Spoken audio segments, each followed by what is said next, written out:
Hello everyone, welcome to my channel code story with Mike. तो आज अपने data structure design की playlist का वीडियो नंबर 19 करने जा रहे हैं।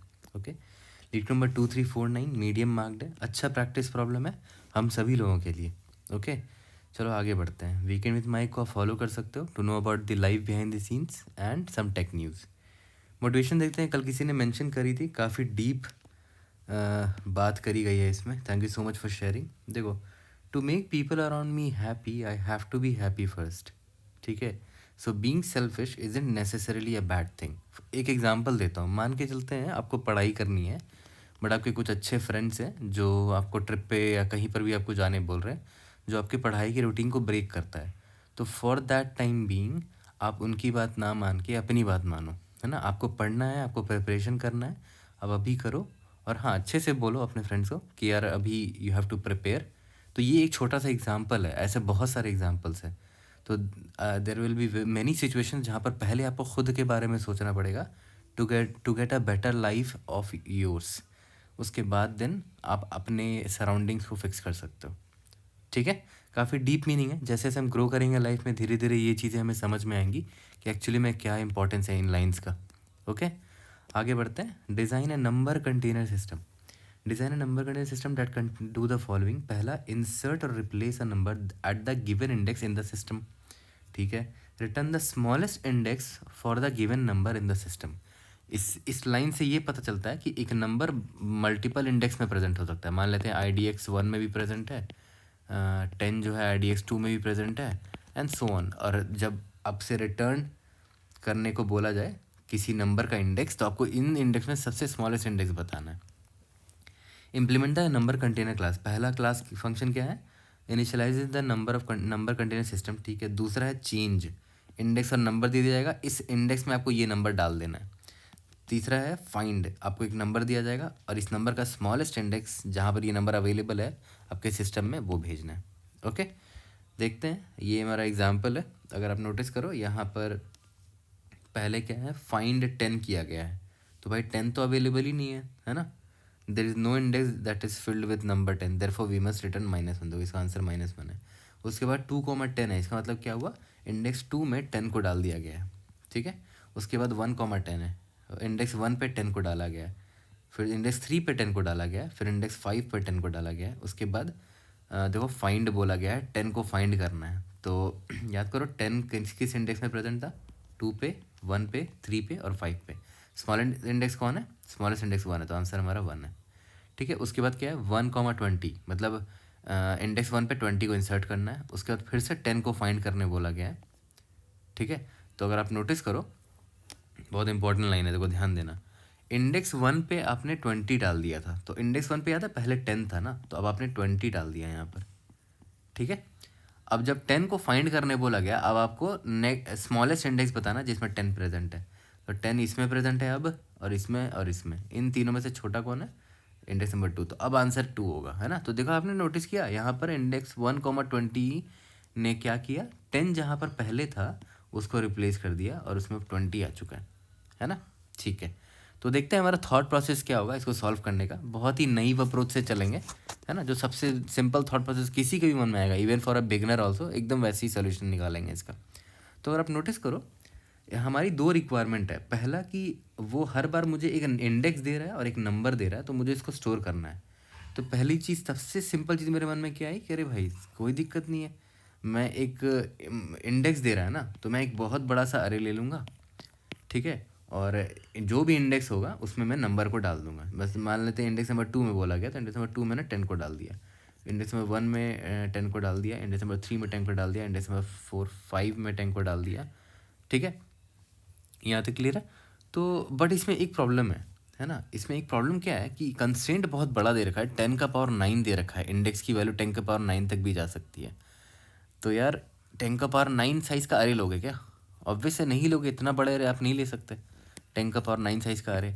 तो यहाँ पर आपका फेल हो जाएगा, क्योंकि देखो अगर आप नोटिस करो, आपने 10 का पावर 9 साइज़ का मान लेते हैं अरे ले लिया, ठीक है। बट अगर आप यहाँ देखो ध्यान से, आपका कितना स्पेस वेस्ट हो रहा है। यहाँ कोई नंबर ही नहीं है, यहाँ कोई नंबर ही नहीं है, यहाँ कोई नंबर नहीं, यहाँ कोई नंबर नहीं, यहाँ कोई नंबर नहीं। तो ऐसे बहुत सारे केसेस होंगे जिसमें स्पेस आपका वेस्ट हो रहा है ना। आपको तो बस 1, 2, 3, 4 स्पेस की ज़रूरत थी, इस प्रॉब्लम के लिए, है ना। तो यहाँ गड़बड़ कर दिया आपने, इतना बड़ा अरे हमें नहीं लेना चाहिए। तो यहाँ पर मैंने ये समझाने की कोशिश की है वाई नॉट अरे, ठीक है। तो ये तो हमें समझ में आया कि अरे को हम नहीं लेंगे। तो ठीक है, तो मतलब हमें एक इंडेक्स स्टोर करना है और वो इस इंडेक्स पे कौन सा नंबर है वो स्टोर करना है, ठीक है। तो और कौन सा डेटा स्ट्रक्चर है जो ये हमारी हेल्प कर सकता है? ऑब्वियस बात है, दिख रहा होगा आपको साथ साथ में ये की और ये वैल्यू कौन है भाई? मैप है ना। तो हम मैप यूज़ करने वाले हैं, एक मैप यूज़ करेंगे जिसमें इंडेक्स और नंबर होगा। तो देखो इंडेक्स नंबर 2 है, इंडेक्स नंबर 2 पे 10 को डाल दिया, इंडेक्स नंबर 1 पे 10 को डाल दिया, इंडेक्स नंबर 3 पे 10 को डाल दिया, इंडेक्स नंबर 5 में 10 को डाल दिया। उसके बाद 10 को फाइंड करने बोला गया है। अब प्रॉब्लम आ गई भाई, फाइंड 10 करना है, कैसे करें? ठीक है, तो यहाँ पर तो वैल्यू यहाँ पर 10 है ना, मैप में या तो आप मैप में इटरेट करो पूरा, कि पूरे पे इटरेट करो। क्या इसमें 10 है? हाँ 10 है, तो इसका इंडेक्स 2 मिला आपको। क्या इसमें 10 है? इसमें 10 है, बट बेटर इंडेक्स मिल गया, तो आपने 1 से अपडेट कर दिया, स्मॉलेस्ट इंडेक्स चाहिए। फिर यहाँ पर 10 है, क्या इंडेक्स 3 है, बट मुझे इंडेक्स 1 रखना है क्योंकि स्मॉलेस्ट है ये। तो पूरे मैप पे इटरेट करना पड़ेगा बार बार आपको, ठीक है, फाइंड करने के लिए। तो हमारे पास कुछ ऐसा तरीका भी होना चाहिए कि कोई गिवन नंबर किस किस इंडेक्स में प्रेजेंट है वो मुझे पता चल जाए समहाउ। तो आप उसके लिए क्या कर सकते हो, एक एक गिवन नंबर किस किस इंडेक्स में प्रेजेंट है वो कैसे स्टोर करोगे, उसके लिए भी एक मैप ले लो, है ना। एक गिवन नंबर किन किन इंडेक्सेस में प्रेजेंट है, तो यहाँ पर इंडिसेस स्टोर करेंगे। तो नंबर स्टोर करने के लिए तो इंटीजर चाहिए होगा, और इंडिसेस स्टोर करने के लिए आप क्या ले सकते हो, एक वेक्टर ले सकते हो, वेक्टर ऑफ इंट ले सकते हो, जो क्या बताएगा कि एक नंबर जो 10 था वो किस किस इंडेक्स में प्रेजेंट है। याद करो 2 1 3 5। बट इसमें एक और प्रॉब्लम ये दिख रही है कि भाई ये तो वेक्टर है, मुझे स्मॉलेस्ट इंडेक्स चाहिए, तो बार बार इस पर इटरेट मारोगे क्या स्मॉलेस्ट इंडेक्स निकालने के लिए? तो क्यों ना वेक्टर की जगह ऐसा डेटा स्ट्रक्चर यूज़ कर लें जो इसको खुद ब खुद सॉर्टेड फैशन में रखे। या तो आप बार बार इस वेक्टर को सॉर्ट करते रहो, एन लॉग इन लगाते रहोगे, आप हालत ख़राब हो जाएगी, कितनी बार सॉर्ट करोगे, है ना। बार बार नया इंडेक्स आएगा तो बार बार सॉर्ट करना पड़ेगा। तो उससे करने से अच्छा है कोई एक ऐसा डेटा स्ट्रक्चर ले लो जो खुद को सॉर्ट कर ले खुद ब खुद। तो एक और ऑप्शन मुझे ये दिखता है कि आप एक ऑर्डर्ड सेट ले लो, है ना। आप एक ऑर्डर्ड सेट ले लो, सेट ऑफ इंटीजर। तो ये होता क्या है, ऑर्डर्ड फैशन में नंबर्स को रखता है। तो ये ना इन नंबर्स को ऑर्डर्ड फैशन में रखेगा, तो ये हो जाएगा 1 2 3 5, ठीक है। अब आपको अगर चाहिए सबसे स्मॉलेस्ट इंडेक्स, तो ये फ्रंट में आपको मिल जाएगा सेट के, ठीक है। और सबसे फर्स्ट एलिमेंट कैसे निकालते हैं किसी ऑर्डर्ड सेट से? सेट डॉट बिगिन करोगे ना, तो मुझे ये पॉइंटर दे देगा टू दी फर्स्ट एलिमेंट, और फर्स्ट एलिमेंट सबसे स्मॉलेस्ट एलिमेंट होगा क्योंकि ये ऑर्डर्ड सेट है। अब ये तो पॉइंटर दिया है ना मुझे, अब मुझे इसका एलिमेंट चाहिए, तो सामने पॉइंटर को डी रेफरेंस करने के लिए मैं एस्टेरिस्क लगा दूंगा, तो मुझे एग्जैक्टली ये नंबर 1 मिल जाएगा, ठीक है। ये तो खैर C++ की बात हो गई, सिमिलरली जावा में भी होता होगा। तो ये तो समझ में आ गया कि बड़ा सिंपल हो गया हमारा अप्रोच ना। हमें मतलब करना क्या था, हमें सिंपली 2 मैप लेना था। पहला मैप क्या होगा, जो मेरे इंडेक्स को, कि इस इंडेक्स पे कौन सा नंबर है वो स्टोर करेगा, और जो मेरा दूसरा मैप होगा वो ये बताएगा कि कोई नंबर किन किन इंडिसेस में प्रेजेंट है, ठीक है। इसमें मैंने इंट कॉमा इंट यूज़ किया, और इसमें मैंने int comma ordered set use किया, ठीक है। तो हमने बड़ा आसानी से इस प्रॉब्लम को क्रैक कर लिया विदाउट एनी एक्स्ट्रा दिमाग, है ना। तो चाहो तो हम ड्राई रन भी कर सकते हैं, चलो कर ही देते हैं, है ना, हमेशा की तरह। नंबर एंड इंडिसेस, सबसे पहले 2 में 10 था, हाँ अब यहाँ पर नंबर भी डालते जाते हैं। नंबर किस किस इंडेक्स में प्रेजेंट था, 2 में प्रेजेंट था, 1 में प्रेजेंट था, 3 में प्रेजेंट था, 5 में प्रेजेंट था, और ये ऑर्डर्ड सेट है तो खुद ब खुद ऑर्डर्ड हो जाएगा 1 2 3 5, ठीक है। अब बात आती है फाइंड 10 की, है ना। तो फाइंड 10 है, तो मैं क्या करूँगा, पहले देखूँगा कि भाई 10 जो है प्रेजेंट है क्या मेरे इस मैप में। हाँ 10 प्रेजेंट है, दिख रहा है मुझे, तो 10 फाइंड। तो इस मैप के 10 में मैं गया तो मुझे ये इसमें अनऑर्डर्ड सेट मिल गया, उसका बिगिन किया तो मुझे पहला एलिमेंट का पॉइंटर मिल गया, और उसमें ये लगाया तो मुझे एलिमेंट ही मिल गया, 1 मिल गया मुझे, ठीक है। यहाँ तक क्लियर है, ओके। अब आते हैं फर्दर क्वेरी क्या थी, उसके बाद थी 1 20 था, मतलब इंडेक्स 1 में 20 डाल दो। तो देखो इंडेक्स 1 इस मैप में गए, इंडेक्स 1 पे 10 था ना, अब 20 आ गया यहाँ पर, ठीक है, रिप्लेस हो गया ये, है ना। अब बात आती है कि वापस से 10 को फाइंड करना है, ठीक है। अब देखो ध्यान देना, बहुत इंपॉर्टेंट पार्ट है। अगर आप नोटिस करो, जब 1,20 आया था ना, ये रहा यहाँ पर 1,20, तो आपने क्या किया, 1 पर गए और 20 डाल दिया यहाँ पर। तो याद करो 20 डालने से पहले यहाँ पर कौन सा नंबर था, 10 था। तो पक्का 10 के केस में यहाँ पर 1 था ना, यहाँ पर ये रहा, तो आपको इस 1 को हटाना भी तो पड़ेगा, ठीक है। तो जब आपने 120 किया तो उससे पहले देख लेना कि अच्छा अभी 1 के केस में यहाँ 10 है, अच्छा 10 है, तो इस मैप में जाओ और 10 को ढूंढो और बोल दो कि भाई तू अब इंडेक्स 1 में प्रेजेंट नहीं है। तो क्या करूँगा मैं, तेरे में से ये 1 को इरेज कर दूंगा, है ना। st.इरेज, सेट में से इरेज करने का ये फंक्शन होता है इरेज, उसमें से इस इंडेक्स 1 को मैंने इरेज कर दिया, तो 1 यहाँ से हट गया, ओके। यहाँ पर 1 था, मैंने काट दिया, ओके। फिर मैंने यहाँ पर 20 कर दिया, है ना। उसके बाद फाइंड 10 की जब बारी आती है तो मैं यहाँ पर जाऊँगा और 10 के पास जाऊँगा, है ना, st.begin करूँगा तो मुझे ये वाला एलिमेंट मिलेगा, 2 मिल जाएगा, है ना। तो इसका आंसर याद है 2 ही था, ठीक है। तो जल्दी से इसका कोड करते हैं, वहीं पर टाइम और स्पेस कॉम्प्लीट देख लेंगे इसका, फिर उसके नेक्स्ट अप्रोच पर आएंगे। तो चलो सबसे पहले अपना अप्रोच 1 से कर लेते हैं। तो याद करो यहाँ पर हमें बोला गया था, अप्रोच 1 हमने क्या डिसाइड किया था कि 2 मैप लेंगे। तो अनऑर्डर्ड मैप ले लेते हैं, एक इंट कॉमा इंट होगा, इसका नाम रख देते हैं idx टू नम, है ना। क्या कर रहा है, किस इंडेक्स में कौन सा नंबर है वो स्टोर कर रहा है। एक और ले लेते हैं अनऑर्डर्ड मैप, इसमें स्टोर कर देते हैं इंट, मतलब ये नंबर किन किन इंडेक्स में प्रेजेंट है, तो कौन कौन से इंडेक्स में प्रेजेंट है उसके लिए ऑर्डर्ड सेट लूँगा मैं, ऑर्डर्ड सेट, है ना। तो इसका नाम रख देते हैं index sorry number two idx, ठीक है। नंबर किस किस इंडेक्स में प्रेजेंट है उसके लिए मैप मैंने ले लिया, ओके। अब ये तो कंस्ट्रक्टर है, तो कंस्ट्रक्टर में कुछ करना है नहीं, do nothing,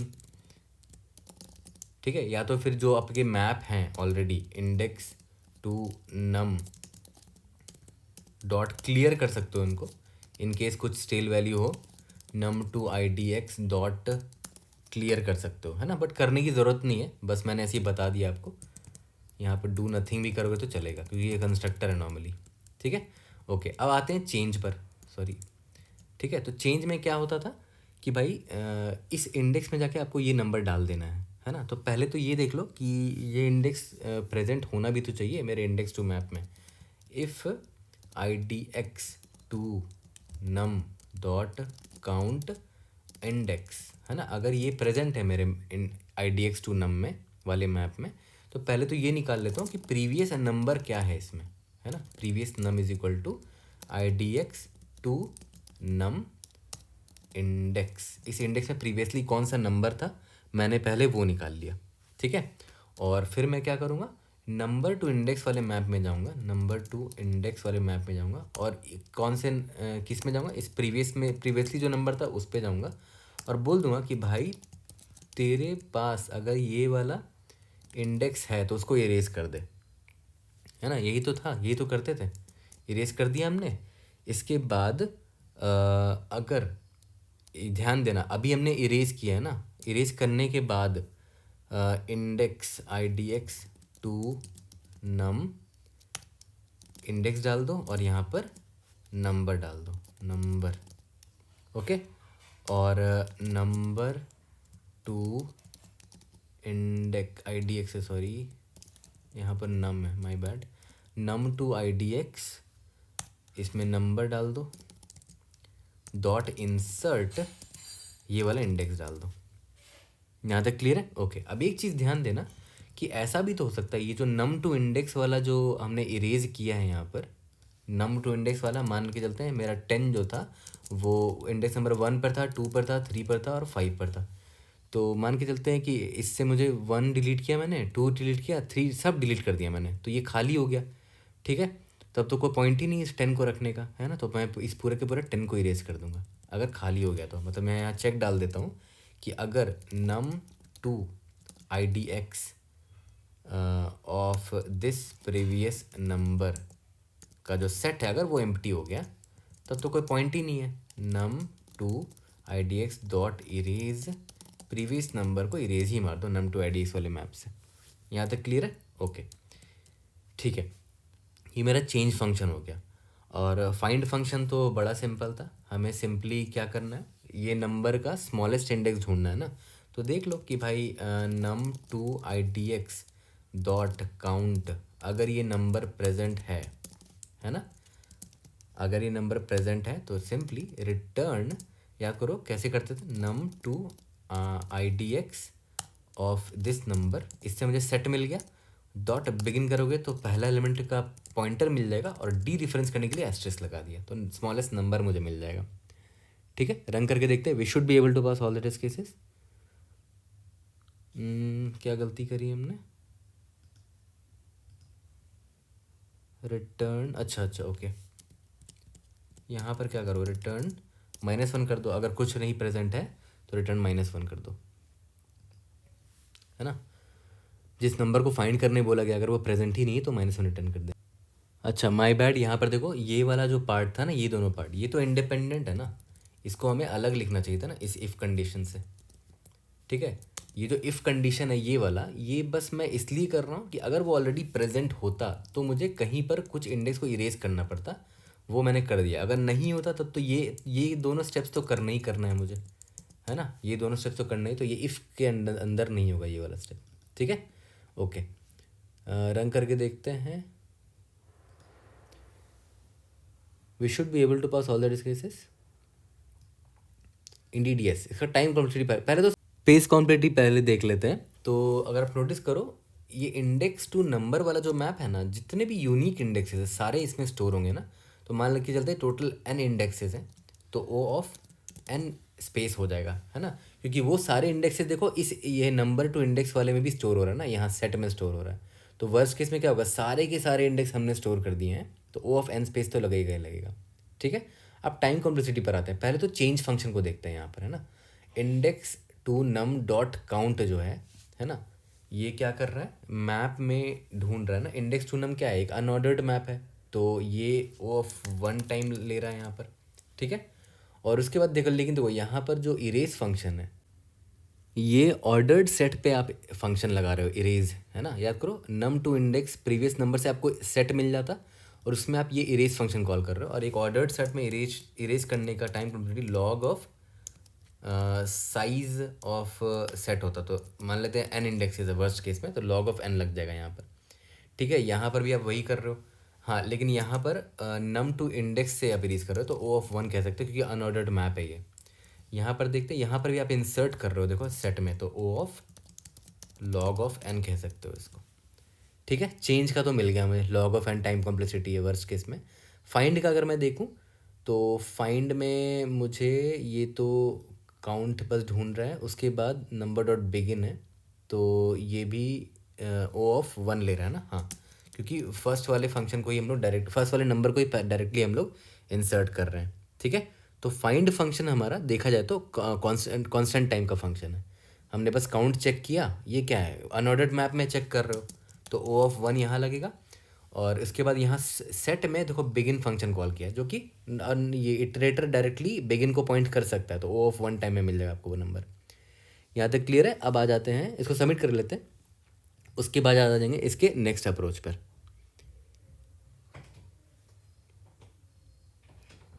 Indeed yes, we have pass all the test cases, let's go to the next approach. तो देखो अब अप्रोच 2 पर आता है। ये भी एक और तरीका है सॉल्व करने का, और हो सकता है इंटरव्यू में डिस्कस भी हो सकता है ये अप्रोच। तो आपको ये तो पक्का पता है कि हमें किसी भी इंडेक्स में कौन सा नंबर है वो तो स्टोर करने के लिए मैप चाहिए ही होगा। याद करो, वो तो सबसे बेसिक रिक्वायरमेंट थी हमारी, है ना।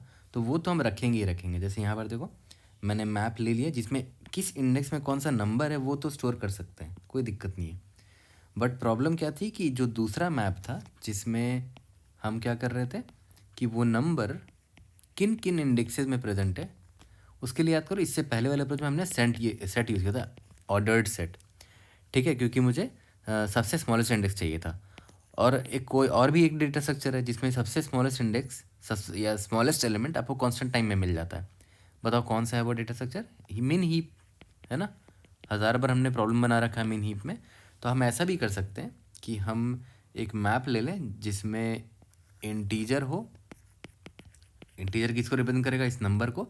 और वो नंबर किस किस इंडेक्स में प्रेजेंट है वो हम उसके करस्पॉन्डिंग एक मिन हीप रखेंगे, है ना, मिन हीप। और उसमें स्टोर करेंगे कौन कौन से इंडेक्सेस है। जैसे यहाँ पर देखो नंबर 10 जो है वो 2 में प्रेजेंट है, 1 में प्रेजेंट है, 2 में प्रेजेंट है, 3 में प्रेजेंट है, तो 5 में प्रेजेंट है। तो ये हीप है एक्चुअली में, मिन हीप है। ठीक है, तो मिनी हीप में क्या होता है? डॉट टॉप नाम का एक फंक्शन होता है जो आराम से मुझे सबसे स्मॉलेस्ट एलिमेंट दे देगा टॉप में ओवन टाइम में, है ना। ठीक है, तो इसके बाद देखो ध्यान दो, हमने 2 10 1 10 3 10 5 10 सब इंसर्ट कर दिया। जब बारी आई फाइंड 10 की तो देखो मैंने क्या किया होगा। मैंने फाइंड 10 मुझे बोला गया तो मैं सिंपली गया इस मैप में, देखा 10 है, हाँ है, तो एम पी ऑफ 10 गया तो मुझे मैं यहाँ पर आ गया। उससे करस्पॉन्डिंग जो क्यू मिन ही पे वो मिल गया, डॉट टॉप कर दिया मैंने, तो टॉप करने से मुझे 1 मिल गया। दैट्स इट, इतना ही करना पड़ा मुझे, है ना।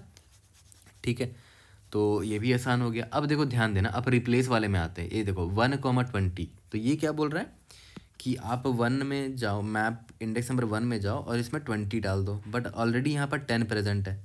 ठीक है, तो पहले तो मैं 10 के पास इधर जाऊँगा, बोलूँगा कि भाई तेरी जगह 20 आने वाला है ना। तो इंडेक्स 1, तो इंडेक्स 1 में था पहले, बट अब इंडेक्स 1 में 20 आने वाला है, तो तुम अपने इस लिस्ट में से इंडेक्स 1 को हटा लो, इस हीप में से। तो एक प्रॉब्लम यहाँ पर ये है कि आपको हटाना पड़ेगा, पूरा हीप को दोबारा से बिल्ड करना पड़ेगा। आपको ढूंढना पड़ेगा यहाँ पर इंडेक्स 1 कहाँ पर है। तो पहले आप पूरे एलिमेंट को हीप से पॉप करोगे। मान लेते हैं आपने पॉप किया, ये मान के चलते हैं आपको 2 डिलीट करना था इस हीप से, मान के चलते हैं एग्जांपल के तौर पे ले लो। तो पहले तो आपने 1 को पॉप किया, फिर जैसे ही आपको 2 मिला, ठीक है, 2 को आपने हटा दिया, ठीक है, फिर वापस से आपने 1 को यहाँ पर पुश कर दिया। तो वो मेहनत है काफ़ी ना, क्योंकि आपको बार बार रिमूव भी करना पड़ रहा है। जितनी बार रिप्लेस फंक्शन कॉल हो रहा है उतनी बार आप यहाँ पर जा रहे हो और यहाँ पर इससे एलिमेंट्स को पॉप करके ये ढूंढ रहे हो कि इंडेक्स 1 कहाँ पर है। फिर आप इंडेक्स 1 को रिमूव कर रहे हो, फिर जो रिमेनिंग एलिमेंट है उसको आप वापस से इस हीप पे डाल दे रहे हो।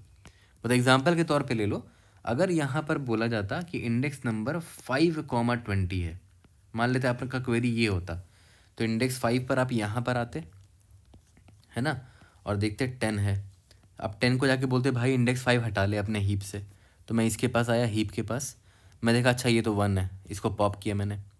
फिर ये 2 है, इसको ही पॉप किया मैंने। फिर ये 3, इसको पॉप किया मैंने। फिर ये 5 है, 5 को हटा दिया मैंने, है ना। वापस से जो 1 2 3 मैंने स्टोर किया था वापस से मुझे यहाँ डालना पड़ेगा 1 2 3। तो बहुत मेहनत है ये, है ना। तो ये ना करने के बजाय आप एक और मस्त काम कर सकते हो। ठीक है, देखो ध्यान देना, यहाँ पर याद है क्या था, 1 2 3 और 5 था ना। तो अभी जब 5,20 की बात आई ना, तो आप कुछ मत करो, आप यहाँ पर 5,20 डाल दो। ठीक है, 5,20 डाल दो। अभी तो आपको कोई टेंशन नहीं है, बस रिप्लेस की बात करी है ना इसने, चलो मैंने रिप्लेस कर दिया यहाँ पर। ओके, अब फ्यूचर में जब मुझे फाइंड 10 की बात आएगी, है ना, सॉरी मान के चलते हैं यहाँ पर 1,20 ही था। ठीक है, तो आपने क्या किया, यहाँ पर 1 की जगह, इंडेक्स नंबर 1 की जगह यहाँ पर 10 की जगह 20 डाल दिया, और आपको फ़र्क नहीं पड़ता, आपने बस डाल के छोड़ दिया है, आपने यहाँ कोई अपडेट नहीं मारा। ठीक है, कि इंडेक्स 1 हटाना है 10 के लिए, वो आपने कुछ किया ही नहीं, आप आगे बढ़ गए। अब जब फाइंड 10 की बारी आई, अब फाइंड 10 की जब बारी आई तो देखो आप क्या करोगे। आप पहले तो आप इस मैप में 10 पर जाओगे, ठीक है, 10 पर गए।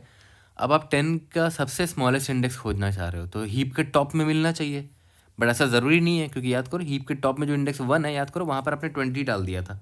तो अब आप क्या करना कि इस हीप में आप इटरेट करना, है ना, और देखना कि अच्छा इंडेक्स 1 है, इंडेक्स 1 में 20 है क्या वो देख लो, सॉरी 10 है क्या इंडेक्स 1 में, नहीं 10 नहीं है ना, मतलब ये पक्का इंडेक्स 1 डिलीट कर देना चाहिए था मुझे पास्ट में, कोई बात नहीं अब कर देता हूँ।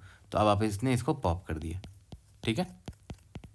अब आया नेक्स्ट एलिमेंट हीप में 2 है, क्या 2 इंडेक्स 2 पे 10 है, हाँ इंडेक्स 2 में 10 है, ठीक है, तो इंडेक्स 2 इधर से ही रिटर्न मार दो, रिटर्न 2। यहाँ तक क्लियर है। तो देखो इस, तो फाइंड जब कॉल आया ना, जब फाइंड कॉल आया तब मैंने जो स्टेल इंडेक्सेस थे, स्टेल मतलब जो पुराने इंडेक्स जो इनवैलिड हो चुके हैं उनको मैंने डिलीट मार दिया, ठीक है। जब 1,20 जब कॉल हुआ था उस वक्त मैंने कुछ नहीं किया था, उस वक्त मैंने यहाँ पर रिप्लेस मार दिया था, ठीक है, यहाँ तक क्लियर है। तो इसको बहुत लोग ये भी बोलते हैं लेज़ी अपडेट, है ना, ये टर्म यूज़ होता है बहुत जगह, और इस तरह के टेक्निक बहुत जगह यूज़ भी होते हैं, बहुत सारे ऐसे प्रॉब्लम में लेज़ी अपडेट करते हैं, है ना। आई रिमेंबर बहुत आई थिंक लास्ट ईयर मैंने एक प्रॉब्लम सॉल्व किया था जिसमें बहुत सारे बिल्डिंग्स थे। एक बंदा था जिसके पास 2 ऑप्शन थे, या तो वो सीढ़ी यूज़ कर सकता था या तो ब्रिक्स यूज़ कर सकता था चढ़ने के लिए। तो उस केस में भी कुछ हम लोग ऐसा करते थे कि ग्रिडली यूज़ कर लेते थे, फिर पास्ट में जाकर रिप्लेस मारते थे हीप में, कुछ ऐसे ही कुछ करते थे, बट मुझे याद नहीं आ रहा है। बट मैं बताना चाह रहा हूँ कि इस तरह के प्रॉब्लम्स आते हैं जिसमें आप बाद में अपडेट मारते हो हीप में, बाद में, उसी वक्त नहीं मारते हो, है ना। तो देखो लेज़ी अपडेट इसी को बोलते हैं। ओके, यहाँ तक क्लियर है। तो ये अप्रोच भी बहुत सिंपल है, कोड करना तो बहुत आसान है, ऑलमोस्ट सेम ही कोड होगा, जो स्टोरी बताइए वही कोड होगा, but still line by line code देखना और अच्छे से समझना। चलो इसका कोड करते हैं, टाइम और स्पेस कॉम्प्लेक्सिटी वहीं पर देख लेंगे। तो चलो अप्रोच 2 को कर लेते हैं। याद करो हमने अप्रोच 1 में हमने यहाँ पर ऑर्डर्ड सेट लिया था, बस हम ऑर्डर्ड सेट की जगह हम क्या ले रहे हैं, एक मिन हीप ले रहे हैं ना।